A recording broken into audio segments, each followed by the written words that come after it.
Assalamualaikum warahmatullahi wabarakatuh. Baiklah, pada kesempatan kali ini saya akan membahas mengenai peta pikiran buku fiksi atau non-fiksi.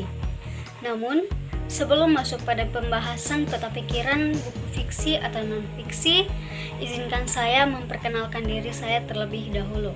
Saya Putri Syahra Masyur dengan NIM 311420061, merupakan mahasiswa aktif di jurusan Pendidikan Bahasa dan Sastra Indonesia, Fakultas Sastra dan Budaya, Universitas Negeri Gorontalo.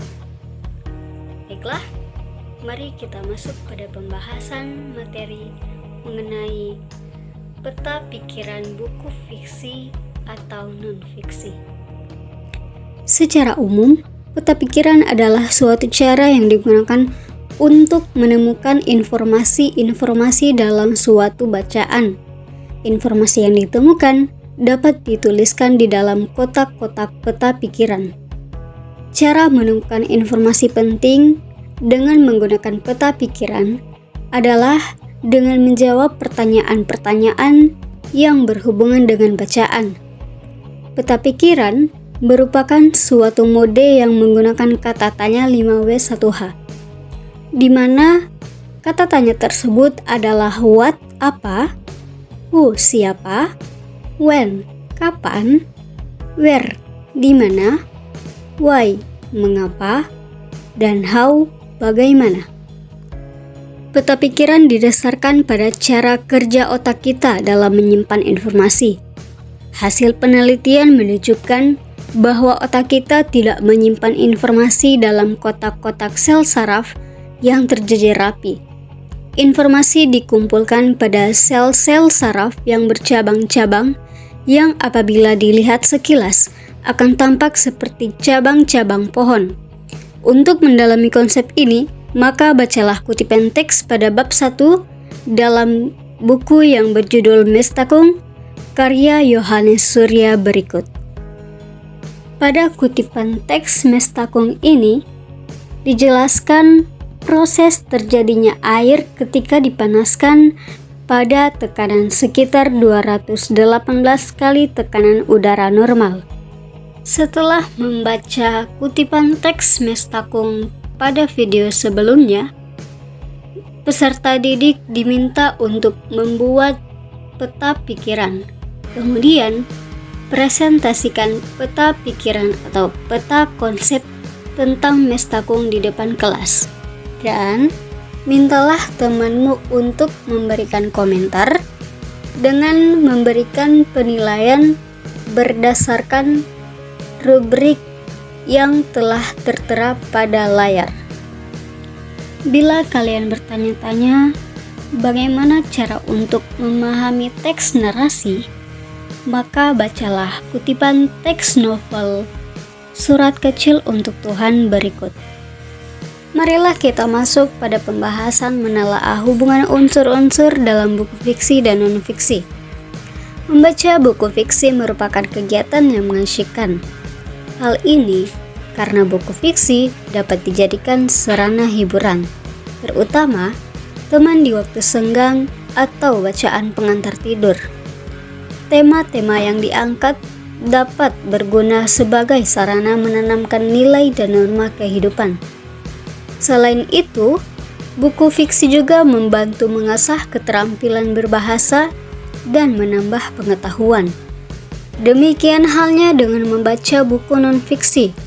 Dalam buku tersebut, disajikan berbagai informasi yang amat bermanfaat. Buku non-fiksi banyak ragamnya, antara lain pengetahuan, keterampilan, motivasi, agama, dan olahraga. Selanjutnya kita masuk pada pembahasan memahami dan menelaah unsur pembangun dalam buku fiksi. Apa sajakah hal-hal yang membuat buku fiksi menjadi menarik? Kemenarikan suatu buku fiksi dapat dilihat dari berbagai segi.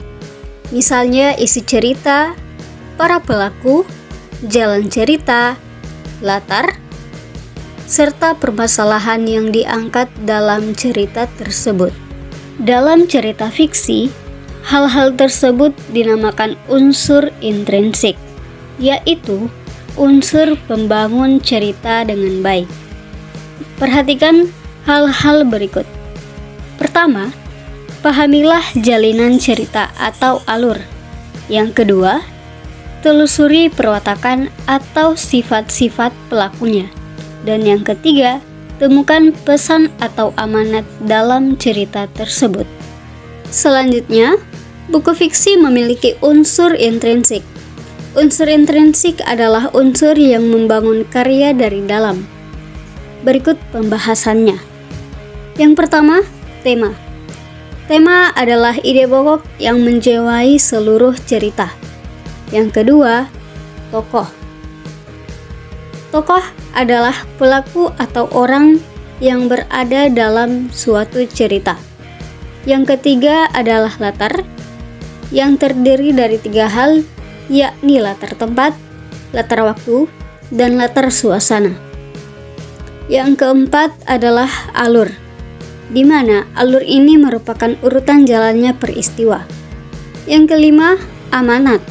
Amanat merupakan pesan yang ingin disampaikan oleh pengarang secara tersirat dalam cerita.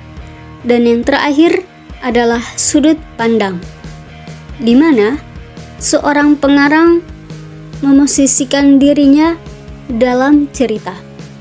Sudut pandang terdiri atas 2 macam, yaitu sudut pandang orang pertama dan sudut pandang orang ketiga. Perhatikan teks kutipan cerita Lupus karya Hilman Hariwijaya berikut, dan jawablah ke 10 pertanyaan yang telah tertera di bawah. Unsur-unsur dalam buku nonfiksi terlihat dari judul, kata pengantar, daftar isi, dan isi tiap subbab. Unsur-unsur tersebut memiliki hubungan logis.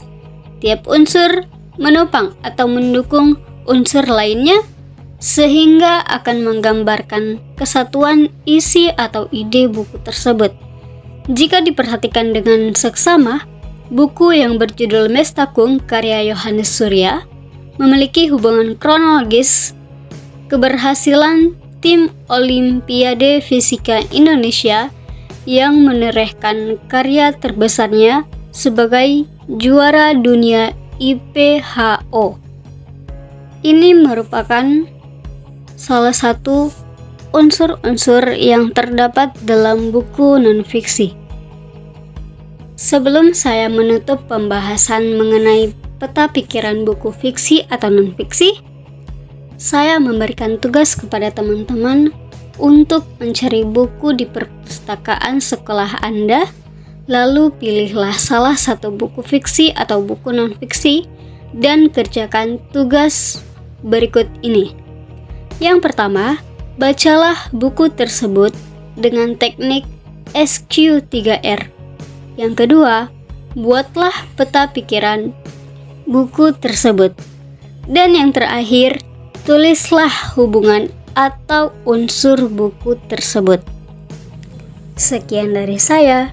Wassalamualaikum warahmatullahi wabarakatuh.